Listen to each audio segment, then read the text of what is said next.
గన్నేరు పప్పుతో చేయి ఇంకా బాగుంటుంది. పెసరపప్పుతో చేస్తాడు. పెసరపప్పుతో ఫెస్టివల్ కాదు. గైస్ మా అమ్మ ప్రతి సంవత్సరం ఉండ్రాల పాయసం చెయ్యదు. ఈ సంవత్సరం చేసింది. నేను మంచిగా పొద్దున్న నుంచి ఇప్పటి వరకు వీడియో తీసుకొని పెట్టుకున్నాను. ఆడియో మొత్తం దొబ్బింది గైస్. మా అమ్మ వల్లనే పోయింది. అమ్మ మా వీడియోకి ఆడియో పోయిందమ్మమ్మ. చేద్దామ్మా ఫ్రెండ్స్ చెప్పమ్మా. ఫ్రెండ్స్ చెప్పి అక్కడ చూడమ్మా పిల్ల పని దగ్గర ఎగురుతుంది. ఫ్రెండ్స్ చెప్పు చూసుకోలేదు, ఆడియో పోయింది, ఇప్పుడు మళ్ళీ మాట్లాడుతున్నాము అని చెప్పించి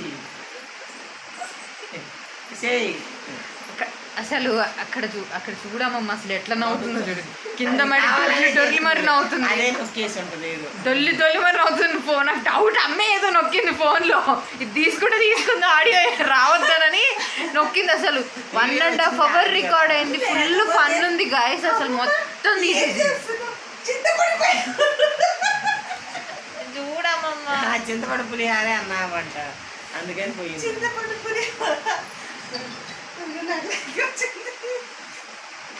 కింద పడి ఫస్ట్ ఎంజాయ్ చేస్తుంది. నాకు ఆడియో నా వీడియోకి ఆడియో పోయిందని మామూలు ఖుషి లేదు. మా అమ్మ పాపం మా అమ్మమ్మే హెల్ప్ చేసింది. సో ఆడియో వచ్చింది నాకు. అంటే తీసిన వీడియోకి రాలేదు, బట్ ఇప్పుడైతే రన్ అవుతుంది ఆడియో. సో నవ్వకు నువ్వు, ఎందుకు నవ్వుతున్నావు? సో నేను మళ్ళీ వాయిస్ ఓవర్ ఇద్దాం అనుకుంటున్నాను వీడియోకి. నేను మా అమ్మమ్మ మా అమ్మని డిలీట్ చేసేస్తాను గైస్. నేను మా అమ్మది ఆడియో తీసేస్తాను అసలు. చూడండి గైస్ ఎట్లా మొత్తుకుంటుందో చూడండి, చిన్నపిల్ల మొత్తుకున్నట్టు. నేను మా అమ్మమ్మ కూడా ఆడియో ఇస్తాము వీడియోకి, ఏమనుకోకండి, కొంచెం చూడండి. సో ఈ వీడియో చూస్తున్న వాళ్ళందరూ రాదండి ఈ వీడియో అక్కడ కూర్చో వచ్చి చూడండి గైస్. అసలు కనీసం సబ్స్క్రిప్షన్ బటన్ చెప్పడానికి కూడా రావట్లేదు. సో ఈ వీడియో చూస్తున్న వాళ్ళందరూ ఇక్కడ చూడండి. అమ్మ కెమెరా ఇక్కడ ఉంది. వీడియో కారిపోయి షోయింగ్ ఇచ్చారు, అందుకే వీడియో దొబ్బింది.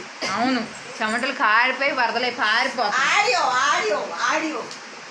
ఆడియో పోయిందని కొంచెం కూడా బాధ లేదు. చూడండి అసలు ఎట్లా మాట్లాడుతుంది. పాపం మా అమ్మమ్మ వచ్చిన పక్కన కూర్చొని ఉంది.